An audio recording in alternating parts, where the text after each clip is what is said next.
Delhi for joining us for this press interaction after we have concluded the 12th high-level task force on investments between UAE and India. This is one mechanism that I can say with confidence that has been most outcome-oriented, has resulted in an actionable agenda, and every single meeting has provided new ideas, new initiatives, new suggestions, and more often than not, out-of-the-box ideas. His Highness Sheikh Hamad bin Zayed Al Nahyan, my co-chair on this HLTFI, and I reviewed the working of the Comprehensive Economic Partnership Agreement, as you may recall, the world's fastest ever negotiated free trade agreement, and expressed deep satisfaction at the growing bilateral trade. India's export of labor-oriented sectors is growing very rapidly, and I'm very confident that CEPA will help Indian exporters, Indian industry, not only provide new business opportunities, earn valuable foreign exchange, but significantly provide for jobs for Indians. Another area which was discussed in great detail was the setting up of food parks in India. The background work is largely completed. Another area which will help farmers gain higher incomes, provide jobs in food processing for thousands, if not lakhs, of our Indian youth, and will also ensure the food security of UAE. We have agreed to set up a small working group between the central government, the state governments involved, and the UAE to take forward the establishment of the food corridor between the two countries on a mission mode basis. We have both reviewed the working of the bilateral, signing of the bilateral investment treaty, and we are hopeful that it will commence from an early date. It will come into operation from an early date. Oh, it has come into operation. It has come into operation on 31st August, and this will give a boost to the greater degree of investments that India seeks to receive from the United Arab Emirates. At long length, we discussed several emerging sectors like data centers and artificial intelligence, co-investing in renewable energy and transmission infrastructure for solar and wind power in India. We discussed significant ramp-up of UAE investments both in strategic sectors and core infrastructure opportunities, which were a follow-up to the many high-level engagements that have happened in the last 1 year. The Honorable Prime Minister visited Abu Dhabi in July 23 and again recently in February 24.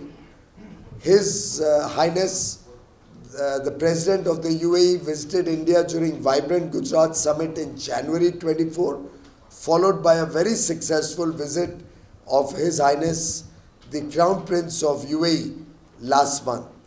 All in all, signifying the deep importance given to this relationship with a significant number of engagements at every level. We have also discussed during the HLTFI the setting up of Invest India and associated organizations office in UAE. We have, as you may be aware, started the first office in Singapore on 22nd of September, which was barely 10 days after it was announced by the Honorable Prime Minister of India and Singapore. I am happy to share with you that the UAE has offered to provide free of cost the location for an office to be set up, which will promote investment, trade and technology, and maybe at some later stage tourism between UAE and India. Invest India, DGFT, NICTIC, the organization setting up 20 industrial parks in India, and ECGC for banking and insurance related issues. We expect all four to be participating in this office in UAE, and we have agreed, and I'm happy to share with you, that UAE will be setting up a similar office co-located with the Invest India office in New Delhi, which we will offer them free of cost. This will help create a single window of information, a single window for approvals, and a window of opportunity will open up between UAE and India with these two offices being set up. Just like we did in Singapore, let us see how quickly we can launch and start this office in UAE. We've handed it over to Ambassador Sudhir to take this forward on mission mode. Friends, we have also reviewed the progress in the $100 billion,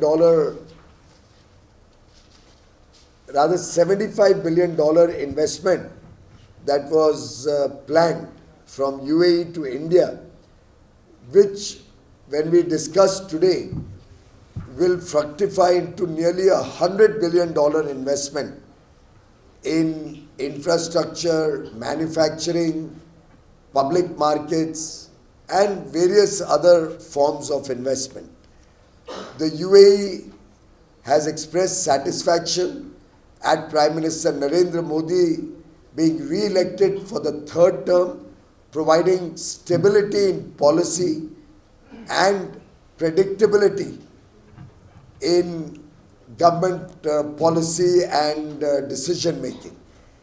Given the strong relations between the two leaders, between the two governments and the businesses on both sides, we are very confident that the various initiatives that we have discussed today will result in significant ramp up of trade and investment.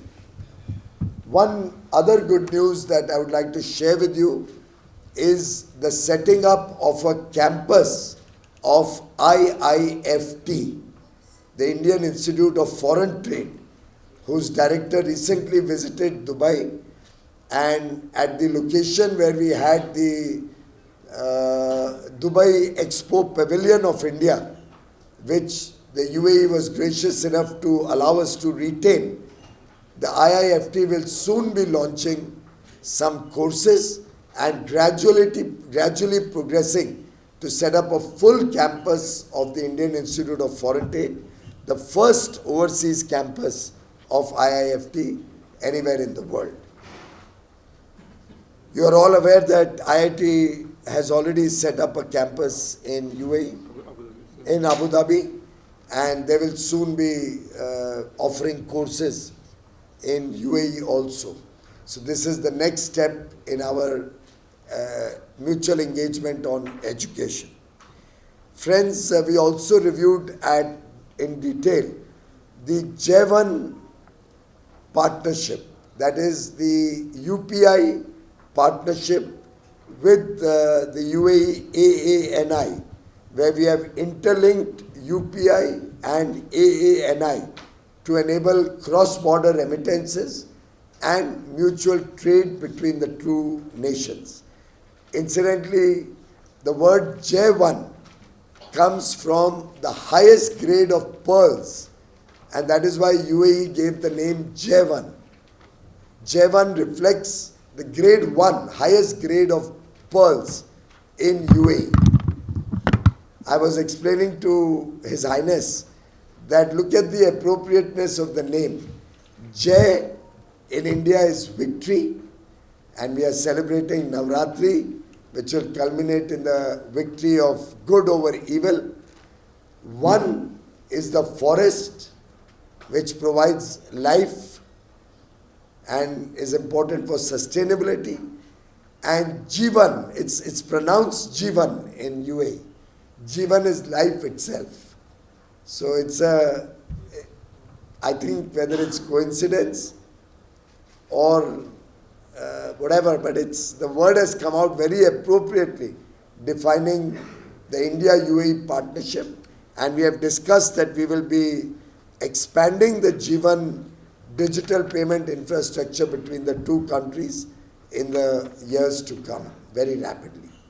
And finally, Bharat Mart, which is being set up in Dubai to provide a large infrastructure for India's MSME sector particularly, to have showrooms and warehouses to stock their goods in UAE, which can then be sold in UAE and other parts of the world, Africa, other Southeast Asian nations, the Gulf region, Eastern Europe, or European countries. This can become a hub which will provide warehousing and showroom space for MSME sector in India. And from there, they can export to the world. We have already received about 9,000 expressions of interest of companies who want to go and set up over there. I am delighted to share with you that their plans of Bharat Mart are ready, and very soon the groundbreaking of Bharat Mart will be done. The Honorable Prime Minister, when he was visiting UAE in February, has already launched Bharat Mart, and we'll soon see the work getting completed by 2026. Thank you, friends, and once again, very grateful to all of you for joining us today. Friends from Mumbai media, friends from Delhi media, warm wishes for Navratri, my good wishes for the festival season, Dasara, Bhai Dooj, Diwali, Chhat Puja, Christmas. The days ahead are going to be full of festivals, including the Festival of Democracy. Thank you.